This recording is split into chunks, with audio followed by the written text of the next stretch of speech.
살다 보면 힘들고 어려울 때가 있기 마련입니다. 지치고 포기하고 싶은 순간이 있습니다. 공부해야 되는데 도무지 집중이 되지 않고 하는 일이 손에 잡히지 않을 때가 있기 마련입니다. 맡고 있는 일의 책임과 역할이 너무나도 버겁고 무겁기만 할 때가 있습니다. 문득 모든 것이 하기가 싫고 지겨워질 때, 신앙조차 하나의 반복되는 습관처럼 여겨질 때 우리는 그때 어떻게 해야 할까요? 오늘 말씀을 통하여서 영적 침체와 무기력을 극복하는 방법이 무엇인지 함께 나누어 보기 원합니다. 성경은 삶의 버거운 무거운 짐을 벗어버리는 방법 혹은 이 영적 침체를 극복하는 방법이 나 자신에게 있지 않다고 말합니다. 나의 의지와 열심, 노력으로 삶의 고비를 극복하는 것이 아니라 우리보다 앞서 이 고난의 길을 헤쳐나간 본보기, 그런 모델이 필요하며 또 다른 사람의 격려와 위로가 필요하다고 1절은 말합니다. 이러므로 우리에게 구름같이 둘러싼 허다한 증인들이 있으니 모든 무거운 것과 얽매이기 쉬운 죄를 벗어버리고 인내로써 우리 앞에 당한 경주를 하며. 오늘 본문은 무거운 것과 얽매이기 쉬운 죄에 걸려 주춤할 때가 있다고 말합니다. 넘어지고 쓰러지는 순간이 있습니다. 그때 다시 일어나 인내하며 우리 앞에 당한 경주를 다시 시작할 수 있는 이유는 이 구름같이 둘러싼 허다한 증인들이 있기 때문입니다. 믿음의 선진들이 현재 당하는 우리의 고난과 어려움 뒤에 면류관이 있음을 확연하게 증거하고 있습니다. 앞선 이 11장에 구름같이 둘러싼 이 허다한 증인들, 곧 믿음의 경주를 이미 마친 이 사람들의 이름이 기록되어 있습니다. 특별히 11장은 이 순례자들의 명예전당이라고 불리는데요. 우리가 이 경주를 포기하지 않고 끝까지 달려나가면 우리 또한 이들과 같이 믿음의 명예전당에 들어가게 될 것을 알려주고 있는 것입니다. 명예의 전당에 사진과 이름들이 명예롭게 전시되어 있는 것처럼 우리의 이름도 이 생명책에 영원히 기록된다는 것입니다. 믿음의 삶은 결코 헛되지 않으며 우리의 모든 수고가 인정을 받아 우리 또한 구름과 같이 둘러싼 믿음의 증인이 될 것이기에 우리는 장차 올 그 영광을 바라보고 인내하며 끝까지 이 경주를 마칠 수 있는 것입니다.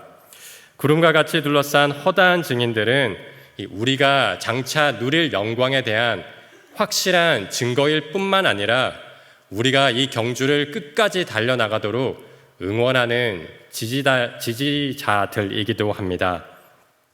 마치 이 경기장을 가득 메운 관중들이 운동선수를 열렬히 응원하며 힘을 북돋워 주는 것처럼 이 구름같이 둘러싼 허다한 믿음의 선진들이 우리가 믿음의 경주를 포기하지 않고 끝까지 달려나가도록 힘차게 격려하고 있는 것입니다. 다시 말해 하늘을 향해 달리는 이 믿음의 경주에서 우리는 결코 혼자가 아니라는 것입니다. 우리의 눈으로 볼 수 없지만 앞서간 모든 믿음의 세대들이 우리를 둘러싸고 우리가 인내하며 달려가도록 응원하고 있습니다. 이처럼 보이지 않는 영적 세계에서 수많은 사람들이 우리를 지지하고 용기를 불어넣을 뿐만 아니라 우리가 살아가는 이 땅에서도 이 믿음의 경주를 함께 뛰고 있는 순례자들이 우리의 무거운 짐을 함께 나누어집니다. 얽매이기 쉬운 죄에 넘어지면 일으켜 세워서 이 믿음의 경주를 완주할 수 있도록 도와줍니다. 존 번연의 이 철로 역정에서도 이러한 점이 잘 나타나 있는데요. 천성을 향해 가는 이 크리스천 옆에는 신실과 소망이라는 이름을 가진 그런 믿음의 동력자가 있었습니다. 크리스천이 피곤하여 낙심하고 지쳐 넘어질 때마다 이 신실과 소망이 손잡아 일으켜 주었기에 믿음의 경주를 완주하여 마침내 영광스러운 천국에 들어갈 수 있었습니다. 전도서 4장 10절에서부터 12절도 이렇게 말씀합니다. 혹시 그들이 넘어지면 하나가 그 동물을 붙들어 일으키려니와 홀로 있어 넘어지고 붙들어 일으킬 자가 없는 자에게는 화가 있으리라. 또 두 사람이 함께 누우면 따뜻하거니와 한 사람이면 어찌 따뜻하랴. 한 사람이면 패하겠거니와 두 사람이면 맞설 수 있나니 세 겹줄은 쉽게 끊어지지 아니하느니라. 아멘. 삶에 이따금씩 찾아오는 고난과 역경, 신앙의 슬럼프와 영적 침체를 극복할 수 있는 이 근본적인 방법은 불굴의 의지와 피나는 노력이 아닙니다. 사람의 의지와 노력에는 한계가 있고 더 치열하게 산 사람일수록 실패하면 더 큰 절망에 빠지기 마련입니다. 더 높이 올라갈수록 더 아래로 떨어지기 때문입니다. 그때 만약 함께할 사람이 없다면 다시 일어서는 것이 결코 쉽지만은 않습니다. 눈보라가 매섭게 치던 겨울, 이 산속을 걷던 두 행인이 쓰러진 한 사람을 보았습니다. 한 사람은 혼자 급히 길을 재촉해서 갔고, 다른 한 사람은 쓰러진 사람을 업고 간 이야기의 결말이 어떤가요? 혼자 간 사람은 빨리 갈 수 있었지만 결국 추위를 이기지 못하고 쓰러졌고, 그때 일으켜줄 사람이 없어 그 자리에서 얼어 죽게 됩니다. 하지만 이 쓰러진 사람을 업고 간 사람은 서로의 체온으로 추위를 이기고 둘 모두 무사히 도착하게 됩니다. 믿음의 경주에서 중요한 것은 이 빨리 가는 것이 아니라 끝까지 가는 것입니다. 그리고 그 경주를 끝까지 완주하기 위해서는 우리는 서로가 반드시 필요합니다. 히브리서 10장 24절에서 25절 말씀은 서로 돌아보아 사랑과 선행을 격려하며 모이기를 패하는 어떤 사람들의 습관과 같이 하지 말고 오직 권하여 그날이 가까움을 볼수록 더욱 그리하자. 아멘. 우리가 함께 모여서 예배드리고 중보기도하며 목장셀과 전도의 모임 그리고 훈련 양육을 받는 이유도 서로 돌아보고 사랑과 선행으로 격려하고 기도하며 지쳐 쓰러진 사람을 일으켜 세우기 위함입니다. 즐거움과 슬픔, 그 모든 것을 함께하며 우리에게 주어진 삶을 믿음으로 인내하며 달려나가기 위해서입니다. 그래서 우리는 사랑 안에서 힘써 모여야 하고 그런 믿음의 모임인 교회는 반드시 필요한 것입니다. 이 길을 끝까지 달려나갈 수 있도록 예수님께서 믿음의 공동체인 교회를 우리에게 주신 것입니다. 이것이 교회가 세상의 다른 모임과는 구별되는 독특한 점입니다. 단순히 모여서 서로를 알아가고 친목을 도모하며 같은 관심사를 공유하는 것에서 끝나는 것이 아니라 자신보다 다른 사람을 더 생각하고 낮게 여깁니다. 남의 일을 마치 자신의 일처럼 여기며 기쁘게 도와줍니다. 곁에서 우리를 격려하고 응원하여 순례의 길을 다시 걸어갈 용기를 믿음의 공동체는 더하여 줍니다. 그런데 안타깝게도 이런 믿음의 동력자들이 우리와 끝까지 함께하지 못할 수도 있습니다. 이 믿음에서 떠난다는 의미가 아니라 우리는 이 시간과 공간이라는 물리적 제약을 받기 때문입니다. 또한 아무리 신실한 사람이라도 이 경주에서 우리의 승리를 보장하여 주지는 못합니다.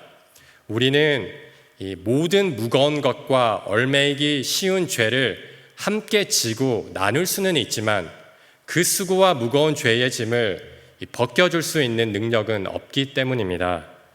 따라서 피곤하여 낙심하지 않기 위해서는 영적 침체와 무기력에서 완전히 벗어나기 위해서는 성도의 교제를 뛰어넘는 그런 교제와 만남이 필요합니다. 끝나지 않을 것 같은 겨울, 그 죄라는 추위를 끝내고 우리를 짓누르는 삶의 무게와 속박에서 자유케 할 구원자가 필요합니다. 2절 말씀입니다. 믿음의 주여 또 온전하게 하시는 이인 예수를 바라보자. 그는 그 앞에 있는 기쁨을 위하여 십자가를 참으사 부끄러움을 개의치 아니하시더니 하나님의 보좌 우편에 앉으셨느니라. 아멘. 예수님께서 우리를 죄 가운데 얼어 죽도록 내버려 두지 않으셨습니다. 우리의 슬픔과 아픔, 고통을 외면하지 않으시고 높고 높은 하늘에 계신 분이 낮고 낮은 이 땅에 사람이 되어 우리를 찾아오셨습니다. 우리를 짓누르는 이 삶의 무게와 우리를 얽매이는 죄에서 구원해 주시기 위해서 죄가 없으신 분이 죄인과 같은 취급을 당하며 십자가에서 죽으셨습니다. 우리를 온전케 하며 의인 삼아주는 그 기쁨을 위하여 십자가의 모진 고통을 참으셨습니다. 하나님과 원수되었던 우리를 위하여 자기의 목숨도 아끼지 아니하시고 내어주신 그리스도의 사랑, 우리를 온전케 하기 위하여 죽기까지 순종하신 예수님을 바라볼 때 우리에게 주어진 하루하루의 삶을 믿음으로 살아갈 수 있는 것입니다. 이 한글 성경에서는 믿음의 주요라고 이 2절에서 번역하고 있는데요. 여기서 이 주라는 원어의 뜻은 기원자, 개척자, 대장, 대표자, 이 완성자라는 그러한 뜻입니다. 예수님은 도무지 갈 바를 몰라 각기 제 길로 가는 인생에게 진리의 길, 생명의 길을 보여주신 이 믿음으로 인도하신 믿음의 개척자이십니다. 또한 예수님은 참 사람, 이 마지막 아담으로서 우리를 대표하여 믿음을 완성하셨습니다. 이 말하자면 지고 있던 경주, 너무 차이가 많이 나서 이길 가망이 없다고 여겨 포기한 경주였는데 우리의 최종 대표주자로 나선 예수님께서 이 대역전극을 펼치신 것입니다. 마지막 주자이신 예수님께서 모든 무거운 것과 얽매이기 쉬운 죄를 이기시고 승리하셨기에 우리 또한 승리자가 된 것입니다. 경기의 승패가 결정되어 승리가 확정되었기에 우리는 포기하지 않고 끝까지 뛰기만 하면 되는 것입니다. 또한 2절은 예수를 바라보자라고 기록하고 있는데요. 여기서 바라보자라는 동사는 현재 분사입니다. 이는 이 지속적인 행동을 의미합니다. 또한 우리의 시선을 빼앗는 것들이 있기 때문에 이 의식적으로 대상을 바라보는 것을 의미합니다. 따라서 우리는 한 번 혹은 이따금씩 예수님을 바라보는 것이 아니라 우리의 시선을 예수님께 고정해야 합니다. 우리의 믿음의 경주에서 표대가 되시고 이 최종 목표가 되시는 예수님을 바라볼 때 좌로나 우로나 치우치지 아니하고 흔들림 없이 달려나갈 수 있기 때문입니다. 나 자신만을 바라보면 참 답답합니다. 다른 사람을 바라보면 실망스럽습니다. 환경을 바라보면 불안합니다. 그런데 예수님을 바라보면 소망과 기쁨, 평안이 가득합니다. 예수님께서 우리를 위하여 모든 것을 다 이루셨고 완성하셨기 때문입니다. 우리가 죄의 사슬에 매여 어둠 가운데 살지 않고 사랑의 빛 가운데 살도록 우리를 부르셔서 거룩한 교회를 세우셨습니다. 죄의 영향력 아래 하루하루를 겨우겨우 마지못해 살아가는 것이 아니라 하나님께서 우리를 위해 만드신 이토록 아름다운 세상을 온전히 누리며 기뻐하며 즐거워하며 살아갈 수 있도록 하셨습니다. 그리고 우리의 삶이 다하는 날, 이 세상에서 누린 것들과 비교할 수 없는 큰 상급이 있음을 알기에 우리는 더욱 기쁨으로 이 믿음의 경주를 달려나갈 수 있습니다. 그뿐만 아니라 앞선 믿음의 사람들의 환호와 응원 속에 함께 달리는 순례자들이 있기에 경주 자체 또한 우리에게 기쁨과 즐거움이 되는 것입니다. 그런데 이 믿음의 경주에서 우리가 꼭 기억해야 하는 것이 있는데요. 그것은 우리의 목표는 완주하는 것이지 넘어지지 않는 것이 아니라는 것입니다. 왜냐하면 앞서 살펴본 것처럼 우리의 의지와 노력, 행위 여하에 따라서 이 경주의 승패가 결정되지 않기 때문입니다. 또한 이 경주에서 우리에게 유일하게 요구되는 이 믿음조차 하나님께서 주신 선물이기 때문입니다. 따라서 하나님께서 우리에게 이 요구하는 믿음의 삶은 낙심과 좌절 금지, 실수하거나 넘어지지 않기, 죄를 지으면 절대 안 돼라는 그런 완벽함이 아닙니다. 3절 말씀은 너희가 피곤하여 낙심하지 않기를 위하여 죄인들이 이같이 자기에게 거역한 일을 참으신 일을 생각하라 라고 말씀하고 있습니다. 이 메시지 성경은 이 구절을 풀어서 번역하였는데요. 여러분의 믿음이 시들해지거든 그분 이야기를 하나하나 되새기고 그분이 참아내신 적대 행위의 긴 목록을 살펴보십시오. 그러면 여러분의 영혼에 새로운 힘이 힘차게 솟구칠 것입니다. 성경은 우리가 피곤하여 낙심하고 이 믿음이 시들해질 때가 있다고 말합니다. 그때 어떻게 하라고 말씀하고 있습니까? 다시 힘을 내서 일어나 달려가라. 열심을 내고 노력하면 할 수 있다. 라고 말하고 있지 않습니다. 생각하라. 하나하나 되새기라. 너희가 피곤하여 낙심하지 않기를 위하여 죄인들이 이같이 자기에게 거역한 일을 참으신 예수님을 생각하고 그분의 이야기를 하나하나 되새기라고 말씀하고 있습니다. 우리를 위하여 예수님께서 십자가의 고난을 인내하셨습니다.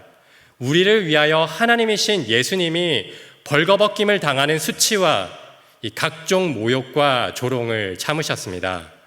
단순히 이 수치를 수동적으로 참으신 것을 넘어 자신을 배신할 제자의 믿음이 떨어지지 않기를, 자신을 십자가에 못 박고 비웃고 희롱하는 자들의 죄를 사하여 주시기를 기도하였습니다. 우리의 죄를 용서하시되 자신의 생명을 화목제물로 주시기까지 용서하셨고, 우리를 사랑하시되 하나밖에 없는 아들을 내어주시기까지 그렇게 우리를 사랑하셨습니다. 그 십자가의 사랑과 은혜를 기억하고 그 구원의 이야기를 날마다 되새겨야 하는 것입니다. 따라서 이 믿음의 본질은 나를 믿고 다른 사람을 의지하고 환경을 바라보는 것이 아니라 그리스도를 바라보는 것입니다. 금방 회개하고 또 죄를 지으며 하나님을 거역한 우리를 참아주시고 또 참아주시는 그 예수님을 생각하라는 것입니다.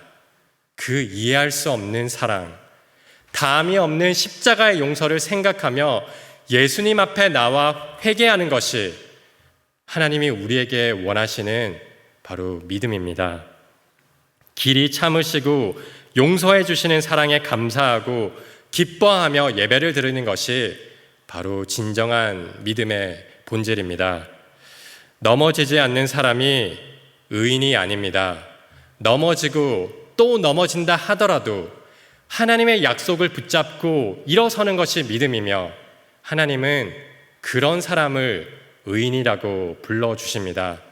잠언 24장 16절 말씀을 보면 대저 의인은 7번 넘어질지라도 다시 일어나려니와 악인은 재앙으로 말미암아 엎드러지느니라. 이 누가복음 18장에서도 스스로를 의롭게 여기는 바리새인이 아니라 가슴을 치며 자신은 죄인이라고 고백하며 회개한 세리가 하나님 앞에 의롭다 하심을 받았습니다. 설령 죄를 짓고 또 지었다 하더라도 십자가를 바라보며 다시 하나님 앞에 나와야 합니다. 넘어지고 쓰러져도 끝까지 우리의 손을 굳게 붙잡고 계신 그 예수님을 바라보아야 합니다. 우리의 믿음이 떨어지지 않기를 지금도 하나님 보좌 우편에서 중보하고 계신 그 예수님을 생각하며 다시 또 일어나 믿음의 경주를 달려나가야 합니다. 그것이 바로 믿음의 핵심입니다. 그리고 그런 사람이 바로 성경이 말하고 있는 의인입니다.